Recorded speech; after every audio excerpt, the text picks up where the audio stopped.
आज हमारे बीच में भारतीय जनता पार्टी के प्रदेश सह संयोजक व्यवसायी प्रकोष्ठ श्री विशाल दत्त जी मौजूद हैं। आइए जानते हैं उनसे उत्तर मध्य विधानसभा क्षेत्र में वो अपनी दावेदारी किस तरह सुनिश्चित कर रहे हैं। सर, आपका स्वागत है हमारे चैनल में।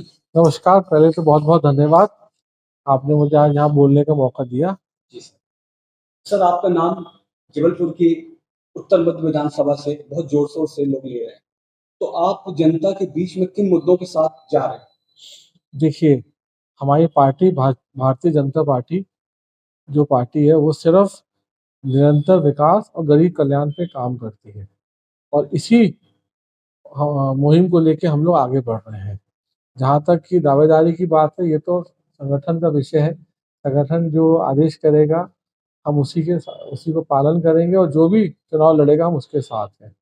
हालांकि एक बात ये जरूर है कि इस विधानसभा में करीबन 60% से ज़्यादा वोटर युवा हैं, जिनकी आयु 18 से लेकर करीबन 45 से 50 साल के बीच में है।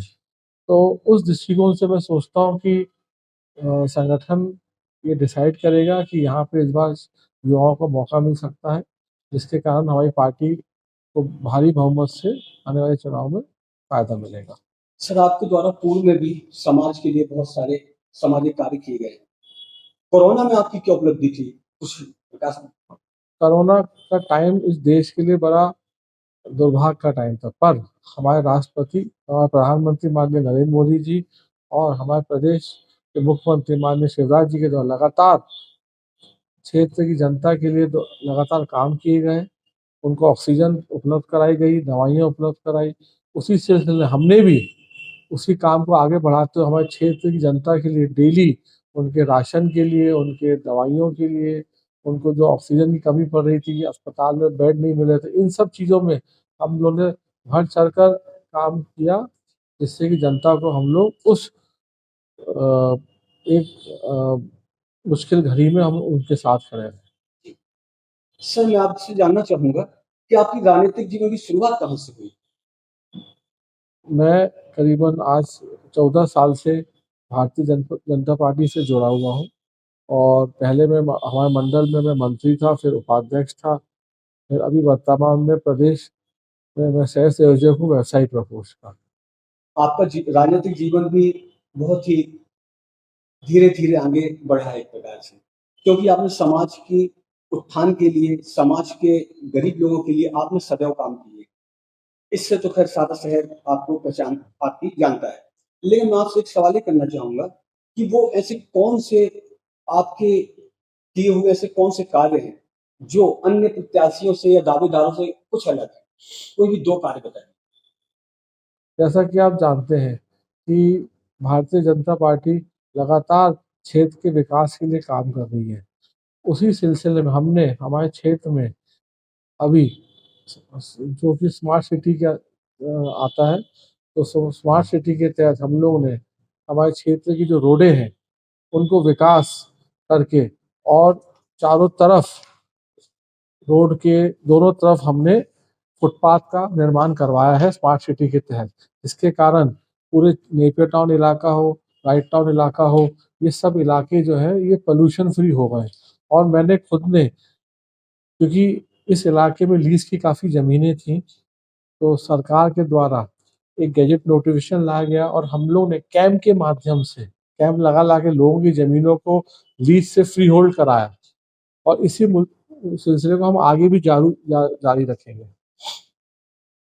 सर, एक सवाल और आपसे आखिरी, यदि मान लीजिए शीर्ष नेतृत्व आपको दावेदारी करने का एक अवसर देता है, तो आपकी ऐसी कौन सी प्राथमिकता होगी जो आप सबसे पहले अपने विधानसभा के क्षेत्र की जनता को देना चाहें? कौन सी सौगात होगी? हम लोग का ये विचार है, क्योंकि उत्तर विधानसभा एक बहुत अच्छी और एक पूरी संपन्न विधानसभा है। यहाँ के लोग बहुत अच्छे हैं और सामाजिक कार्यों में सब रहते हैं।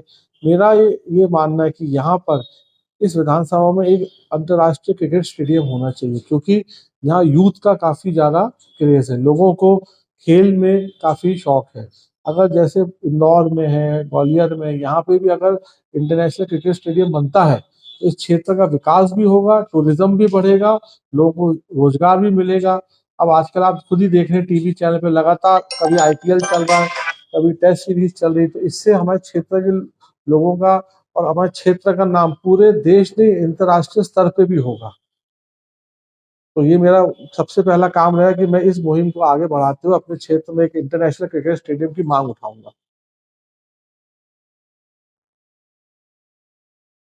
सर, एक आखिरी सवाल आपसे कहना चाहूंगा कि लाडली बहना की जो योजना है, तो इसके संदर्भ में आप 2 शब्द और कह दें। हमारे शिवराज जी के द्वारा पहले लाडली बहना योजना 1 चलाई जाती थी, जिसमें घर में जन्मी बच्ची से लेकर बड़े होने तक उसको पूरी मानसिक सहायता दी जाती थी उसके शादी होने तक। अब उसी सिलसिले में, उसी क्रम में लाडली बहन योजना 2 आ गई है, जिसमें कि अब हमारी बहनों को जो अनमैरिड है या जो अकेली है, उनको भी अब मासिक सहायता दी जा रही है। अभी हाल ही में जो हर महीने की जो किस्त थी वो 1000 रुपए से बढ़ाकर 1250 रुपए कर दी गई है, और इसे आगे लगा के 3000 तक लगाया जाएगा। ये एक बहुत बड़ी उपलब्धि है। और हमारी जो गृहिणी है घर, उनके लिए भी लाडली बहन योजना के अब जो सिलेंडर है उनको भी आधे रेट पे, मतलब करीबन 450 रुपए के आसपास कर दिया गया है। अभी पीछे उसमें एक शिकायत आ रही थी कि भाई सिलेंडर हमारे भाइयों के नाम है, तो गवर्नमेंट उसमें एक ऑप्शन दे दिया है कि अब हमारी वो सिलेंडर हमारी बहनों के नाम ट्रांसफर करके वो भी इस योजना का लाभ उठा सकते हैं। कृपया हमारे चैनल जबलपुर दर्पण जेडी न्यूज को सब्सक्राइब करें व आई बेल को दबाना न भूलें, ताकि हम आपके लिए लगातार शहर से जुड़ी खबरें आप तक पहुंचाते रहें। धन्यवाद।